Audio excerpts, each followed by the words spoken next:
Congratulations again to LeBron, fellas. You know, I think Jamie Foxx said it, but out of, Shaq, you were highly touted. We knew what you were going to be the most dominant.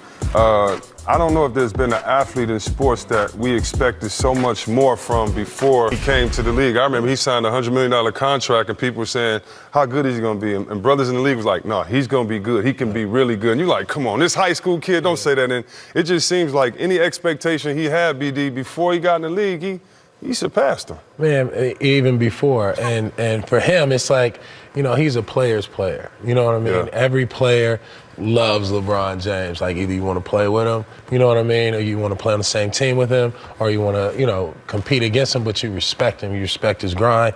You respect his hustle. You respect his basketball acumen, his IQ, and he goes out and he proves it. You know what I mean? He's not talking about what he's doing. Yeah. He's actually doing it and then talking about it afterwards.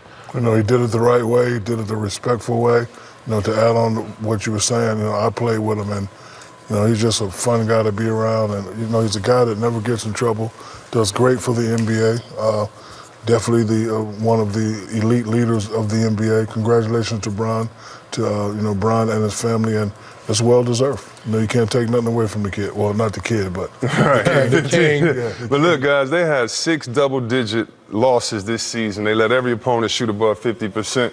Is there going to be a trade? I mean, it just seems like he just scored 30,000 points, and you see he's happy, but he's like almost tempering his excitement because he's like, yeah, but we sorry right now. I really can't be happy about 30,000. Like, do you think it's going to be so? And if so, who would you suggest for this team? I think a trade needs to be made. You hear names like DeAndre Jordan and George Hill thrown around. Will DeAndre help them the way the game is being played now? Do they need a point guard? Bron's really the point guard.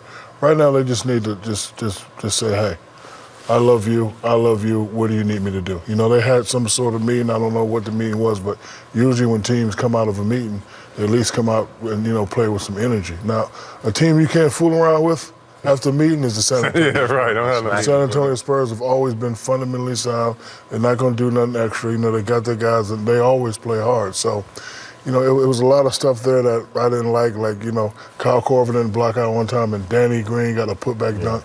Things like that can, pull you further apart. So they just need to start trusting each other, and they just got to come out and play. One thing you can't talk about or teach is effort. Yeah. Forget my shot ain't going, or, forget I'm not touching the ball. You can still make a difference. Yeah, you can make a difference. Get out there and make a difference. Foul somebody, do something. Start a fight, do something. If they weren't in the East, Shaq, and they were in the West, I'd agree. Right. They'd be in a nice spot right They'd be in trouble. But that's why I think they need to make a trade. Last year I was telling people and saying they need to go get Cousins when he was in Sacramento. And then I was saying, well, I think DeAndre Jordan would help Shaq only because all they need is a shot blocker and somebody to go get alley-oops, because I think he has shooters in the corner and they just need that one presence. I just don't know if you think about the finals. And I really like this Cleveland team before the season started. I was like, they're the deepest. I really thought they had a chance to win it. But with the way Golden State plays with their chemistry, even a team like OKC, we were like, they're not playing well. They have good chemistry now. And I just don't think if you really want to make a championship run this last year with LeBron, that you let them go into the playoffs with all this on his back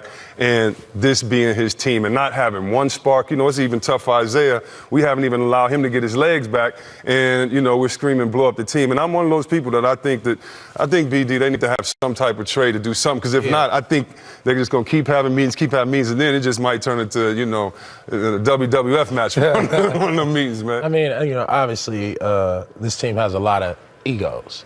You know what I mean? They got a lot of good players who got a lot of pedigree, who got a lot of history. And so when you're trying to get these guys to all mesh, you know what I mean, in half a season with no practice, no training camp, guys coming in and out of injuries, like the ego, the pedigree, how good you are, trying to figure out rhythm, all that is like a Rubik's Cube right now for them. You know what I mean? And I think that a trade would help them with the right trade, somebody like a Marc Gasol, you know what I mean, who could help settle them down. You know what I mean? A lot of players are doubling that positions. You have, 6, 2, 3, 2, 3, 4 guys. You know what I mean? Yeah. You have 3 quasi 1, 2, 3 when LeBron is the one. And so they need to really have some clear definition in the rotation. They have some clear definition in roles, and responsibilities. And then also, they got to get rid of what they did in the past, because it's a new season.